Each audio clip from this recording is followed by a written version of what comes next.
Welcome to magnet brains. मैं हूँ शिप्रा तिवारी। आज के इस नए वीडियो में आप सभी का बहुत बहुत स्वागत है। लास्ट क्लास में हम लोगों ने ऑक्सीजन के बारे में थोड़ा लंबा पढ़ लिया था, पर कोई बात नहीं, पढ़ना एक ही बार है, सीखना बार बार है। तो जितने बार आप वीडियो देखेंगे आपको कुछ ना कुछ नया ही पता चलेगा। हम लोगों ने लास्ट क्लास में सीखा था कि ऑक्सीजन जो होता है वो हमेशा टिप पर सिंथेसाइज होता है। तो जहां जहां सन घूमता जाएगा ऑक्सीजन का कॉन्सेंट्रेशन बढ़ता जाएगा और जो है स्टेम बेंड होता जाएगा। मैंने आपको बोला था बेंड होकर जमीन में नहीं गिर जाएगा, क्योंकि एक टाइम के बाद सन जो है वो अपोजिट डायरेक्शन में जाता है। और एक बार ऑक्सीजन किसी एक जगह पे सिंथेसाइज हो भी जाए तो डिफ्यूज होकर नेक्स्ट जगह पे जा सकता है, पर अल्टीमेटली ग्रोथ जो है थोड़ी ज्यादा होती है जहां पे सनलाइट ज्यादा होती है। इसीलिए हमेशा प्लांट जो है ऊपर की ओर बढ़ता है, क्योंकि जो ऑक्सीजन होता है वो आपकी एपिकल डोमिनेंसी को शो करता है। ऊपर ऊपर हमेशा फूल खिलते हैं, क्योंकि हमेशा ऑक्सीजन ऊपर पे ज्यादा होता है, जिसकी वजह से ऊपर ही ग्रोथ ज्यादा दिखाई देती है। ठीक है, आई होप कि आपको अच्छा साइड वाले कैसे पत्तियां उगती हैं, क्योंकि डिफ्यूज हो जाता है ऑक्सीजन। फूल नहीं उग सकते साइड में ज्यादातर, क्योंकि हमेशा जो डोमिनेंसी होती है ऑक्सीजन की वो ऊपर ज्यादा होती है। डोमिनेंसी मतलब प्रभाविता, इफेक्टिविटी ज्यादा होती है। साइड में है मतलब वहां पर भी ऑक्सीजन होगा, ठीक है, थोड़ा बहुत, लिटिल।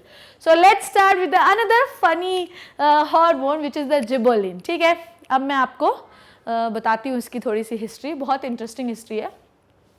1926 में एक जापानी साइंटिस्ट थे, उनने एक फुलिश सीडलिंग डिजीज ढूंढी। ठीक है, जापान में राइस पैडी फील्ड में हो गई थी फुलिश सीडलिंग डिजीज। ठीक है, ये जो डिजीज थी वो किस फंगस से हुई थी, उस फंगस का नाम इन्होंने आइडेंटिफाई किया। उस फंगस का नाम था जिबरेला फ्यूजिकोराई। क्या था? जिबरेला फ्यूजिकोराई। ये जो फंगस था एक्चुअली बस इतना, 1926 में एक फुलिश सीडलिंग डिजीज हुई राइस फील्ड में, इसे जिबरेला फ्यूजिकोराई नाम के फंगस से, ठीक है, 1926 में से आइडेंटिफाई किया। बाद में इस वर्क को जो है प्रोसीड किया आपके यबूटा एंड सुमिकी ने 1938 में। इन्होंने उस फंगस को निकालकर उससे कुछ ऐसे सब्सटेंस प्यूरिफाई करके निकाले। फंगस, बैक्टीरिया, इन सबसे आप अंदर का सब सामान माल निकाल सकते हैं, कोई टेंशन नहीं है। ठीक है, तो यबूटा एंड सुमिकी ने क्या किया कि उस फंगस को उनने क्या किया, उसका सारा मटेरियल निकाल के देखा।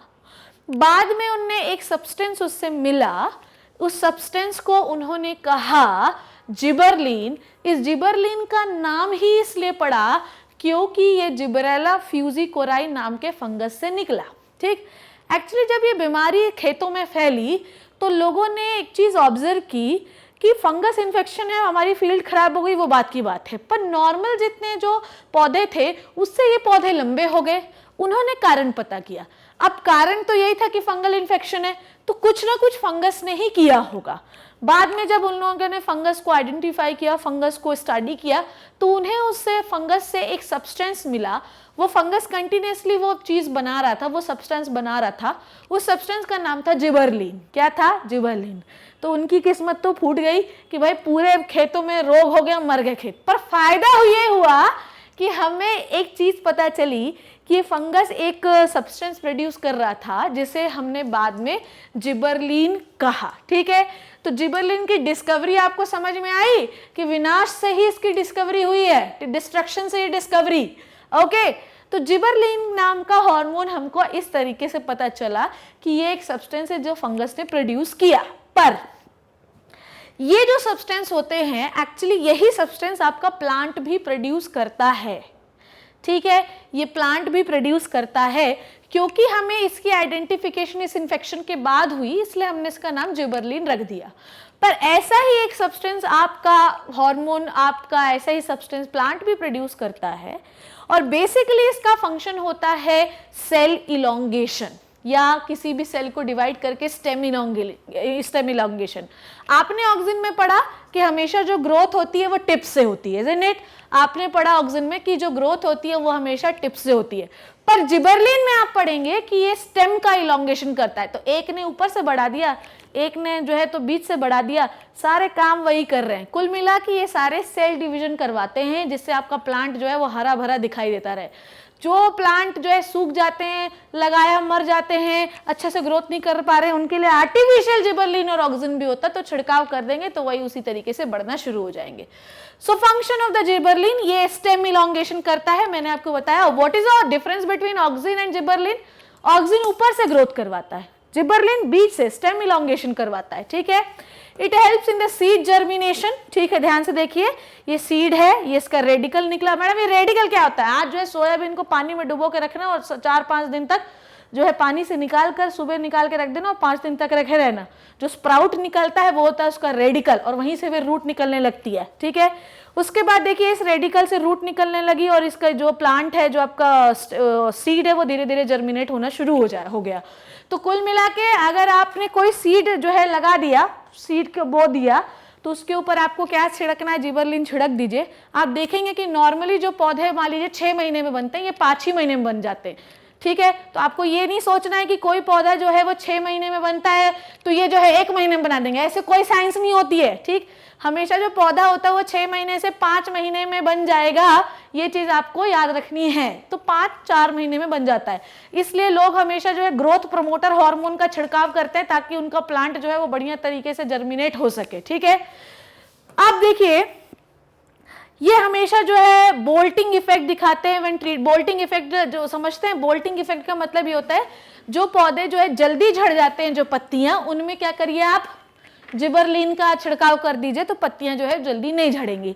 तो इसका मतलब ये जिबरलिन का एक सबसे इंपॉर्टेंट जो फंक्शन है बच्चों, वो ये है कि ये स्टेम इलॉन्गेशन करवाता है, ये सीड को ग्रो करवाता है, पत्तियों को आसानी से झड़ने नहीं देता, ठीक है। उसके बाद ये स्टेम इलॉन्गेशन के साथ ये प्लांट की ग्रोथ भी करवाता है, ठीक है, और फल की भी ग्रोथ करवाने में इसका एक बहुत बड़ा रोल है। तो आपको समझ में आया डिस्कवरी क्या थी? ये स्टेम इलॉन्गेशन में सबसे बड़ा रोल प्ले करता है।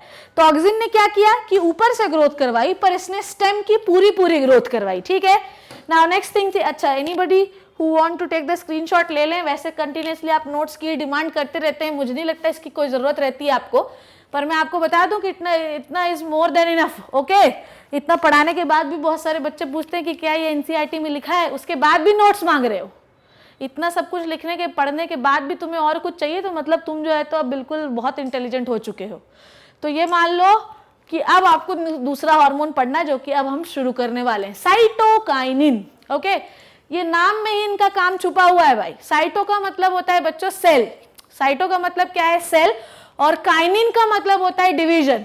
तो सेल डिवीजन को हम कहते हैं cytokinin, okay. Cytokinin promotes cell division and it is the natural then that they are present in the greater concentration in the area of rapid cell division such as fruit and seed। इतना जल्दी आप पढ़ती हैं madam, सच में, तो समझा रही हूं अब क्या है। हमेशा ये उन एरियाज में पाए जाते हैं जहां पर हमें रैपिड सेल डिवीजन चाहिए, ठीक है। अब तुम खुद सोचना, तुम्हारे घर पे एक पौधा लगाया तुमने आम का, ठीक। अब तुम क्या चाहते हो कि ये पौधा जल्दी से बड़ा हो जाए। भाई हम लोगों ने कुछ बीज लेके आए घर पे, किसके बीज लेके आए? सपोज दैट हमने पपाया का बीज लेके आए और हमने जमीन पे उसे लगा दिया। बाद में 3 दिन बाद उसे देखा तो अरे अभी उगा ही नहीं है। 1 हफ्ते बाद देखा, हाँ थोड़ा सा उग गया। अब हमारे मन में ये स्टोरी चल रही कि एक दिन ये पपाया का पेड़ इतना बड़ा हो जाएगा कि इसमें 3000 पपाया लगेंगे, ठीक, यही सोच रहे हैं हम लोग। तो हम पहले से ही ड्रीम करने लगे हैं कि इसमें जो है पपाया लगेंगे। चलो एक दिन, 1 साल बाद वो भी दिन आ गया कि पपाया का पेड़ में 1 पपाया आए, ठीक। अब हम उसे रोज देख रहे हैं कि भाई ये पपीता जो है जल्दी से पक जाए। वो पहले दिन निकला, पर आपकी नजर पहले दिन से है कि भाई ये पपीता पक जाए, ठीक। चलो वो दिन भी 1 हफ्ते बाद आ गया, आपका पपीता पक गया, आपने उसको खा लिया, ठीक। आपके मन में ये सवाल आ रहा है कि वो कच्चा वाला जो पपाया है वो राइप होने में, पकने में कितना समय लगेगा। अब आपको एक सोल्यूशन बताती हूँ। आप उस पर साइटोकाइनिन का छिड़काव कर दो। आप इतना साइंस नहीं जानते, पर नॉर्मली जो गार्डनर लोग होते हैं वो क्या करते हैं, जो गार्डनिंग करते हैं, कि वो छिड़काव कर देते हैं। तो आपके जो फल होते हैं ना, वो जरूरत से ज्यादा बड़े हो जाते हैं और पक भी जल्दी जाते हैं। तो जो फ्रूट आपको हर सीजन में मिलता है वो एक्चुअली लोग कहते हैं ना, अरे मत खाओ केमिकल वाला है। तो बिल्कुल सही बात है। एक्चुअली उन फलों में हम लोगों ने साइटोकाइनिन नाम के हार्मोन का छिड़काव कर दिया, जिससे वो जरूरत से ज्यादा बड़े हो गए। बड़े होने के बाद वो पक भी जल्दी गए, भले उनमें टेस्ट हो नहीं हो, पक गए, बाजार में आ गए, बहुत सुंदर दिख रहे हैं वो, क्योंकि वो समय से पहले ही उनमें प्यूबर्टी आ गई। अब वो बाजार में बिकेंगे बढ़िया धड़ल्ले से, भले उसमें जो है तो टेस्ट हो या नहीं हो, न्यूट्रिशन होगा क्योंकि बड़े हो रहे हैं, न्यूट्रिशन भी कम होगा क्योंकि वो समय से पहले राइप हो रहे हैं। तो साइटोकाइनिन जो होता है वो हमेशा ग्रोथ के लिए जरूरी है, जहां पर ग्रोथ बहुत ज्यादा एसेंशियल है। एक ने ऑक्सिन ने क्या किया था कि ऊपर से ग्रोथ को करा रहा था, ग्रोथ बढ़ा रहा था, ग्रोथ डेवलप करा रहा था। जिबरेलिन स्टेम की ग्रोथ करा रहा था, पर ये उन जगहों पे ग्रोथ कराएगा जहां अगर ये नहीं हो तो लगे रहेगा अमरूद जो है 3 साल तक वैसे ही कच्चा रहेगा, ठीक है, मार दो तो किसी के सर जो है तो खून निकलने लगे, ऐसा रहेगा। पर अगर कोई प्लांट अच्छी तरीके से साइटोकाइनिन निकालता है ये हार्मोन, तो जैसे ही फ्रूट निकलेगा, फ्रूट बड़ा हो जाएगा और आसानी से पक जाएगा और आप जो है उसे खा लोगे। तो साइटोकाइनिन प्लांट में निकलना बहुत जरूरी है। अगर आप चाहते हैं कि आपका जो है फ्रूट बड़ा हो के जल्दी पके तो छिड़काव करवा दीजिए, कोई प्रॉब्लम नहीं है, ठीक है। सो ये देखिए फ्रूट एंड सीड्स, जहां पे फ्रूट और सीड्स जो है, सीड को भी जल्दी आपको जर्मिनेट कराना, फ्रूट को जो है राइप कराना, फ्रूट को बड़ा कराना है, तो आप ये कर सकते हैं। आपके आजकल ऐसे ही सब्जियां और फ्रूट आते हैं, इसमें कोई बहुत बड़ा वो नहीं है। आपने देखा होगा कि जो है तो बहुत आम आते हैं, हर कभी कुछ भी फल आने लगता है, it is due to the cytokinin, ठीक है। Now functions of the cytokinin, ये एक डायग्राम है जो कि मैं अब आपको बताती हूँ। पहले देखिए क्या होता है। It promote the cell division and elongation. Actually ये सब ग्रोथ प्रमोटर है, तो अल्टीमेटली फंक्शन ये एक ही जैसा करेंगे कि सेल डिवीजन तो करवाएंगे ही, ठीक है। तो ऑक्सिन और साइटोकाइनिन ऑलमोस्ट एक जैसा ही हार्मोन है। देखिए यहाँ पे एक जो है तो बना भी हुआ है, एक तराजू बना हुआ है, ठीक है, जिसमें आपने ऑक्सिन का वेट रखा और साइटोकाइनिन का वेट रखा। ये ग्रीन ऑक्सिन लिखा हुआ है और बाजू में साइटोकाइनिन लिखा हुआ है। ये दोनों वेट इक्वल वे हो रहे हैं, इक्वल वेट शो कर रहे हैं। इसका मतलब ये कि ऑक्सिन भी उतना ही इफेक्टिवली सेल को ग्रोथ करवाता है, सेल डिवाइड करवाता है, जितना साइटोकाइनिन। ये दोनों एक जैसे ही वर्क करने वाले हार्मोन हैं। चलो next, suppress the apical bud dominance, ठीक है। आप समझिएगा, मैडम हमने तो एक ऐसा पौधा देखा था जिसमें ऊपर भी फ्लावर था और साइड में भी फ्लावर था, तो मतलब आपने गलत बताया है। मैंने बिल्कुल सही बताया है, ठीक है। बहुत सारे ऐसे पौधे होते हैं जिनमें सिर्फ ऊपर फ्लावर लगे रहते हैं, पर बहुत सारे ऐसे भी पौधे होते हैं जिनमें साइड में भी फ्लावर लगा रहता है। इसका मतलब ये है कि बहुत सारे ऐसे पौधे होते हैं जिसमें देखा वो पूरे ब्रांच में पौधे लगे, फ्लावर लगे रहते हैं।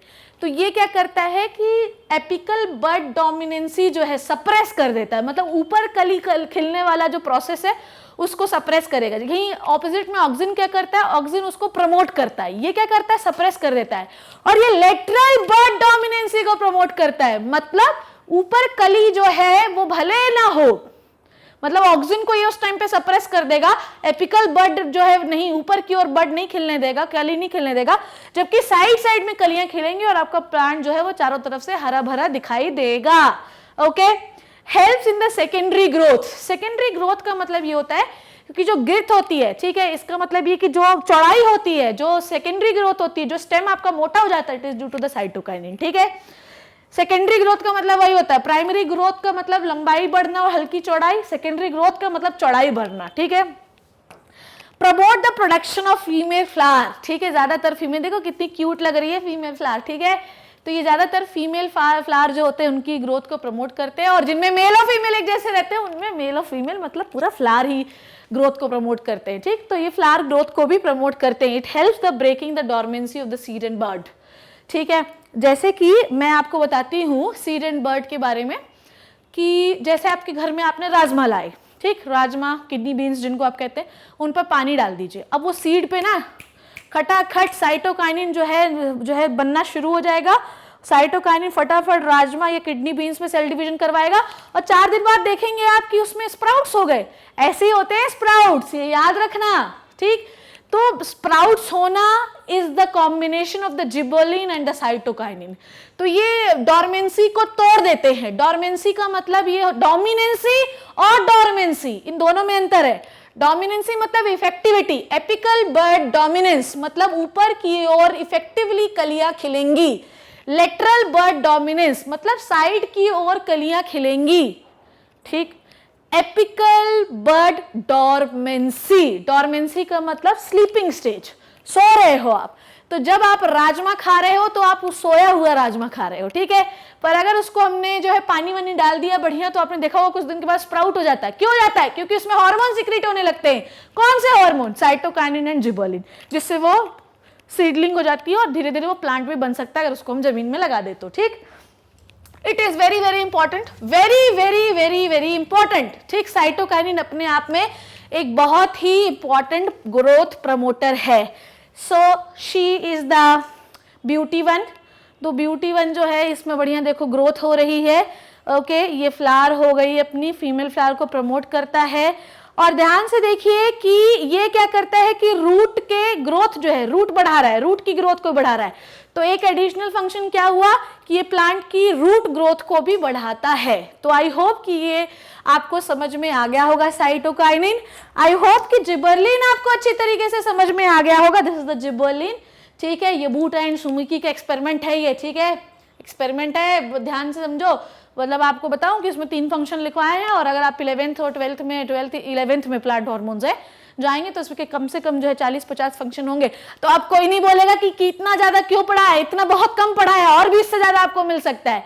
सो आई होप कि ये लेक्चर आपके लिए बहुत बेनिफिशियल होगा। आई होप कि आपको समझ में आया होगा। अगर नोट्स चाहिए तो magnetbrain.com पे आपको ये मिल सकते हैं। So in the next class we will deal with the growth inhibitor hormone. तब तक इस चैनल को देखते रहिए और हमारे वीडियोस के साथ बने रहिए। Thank you so much.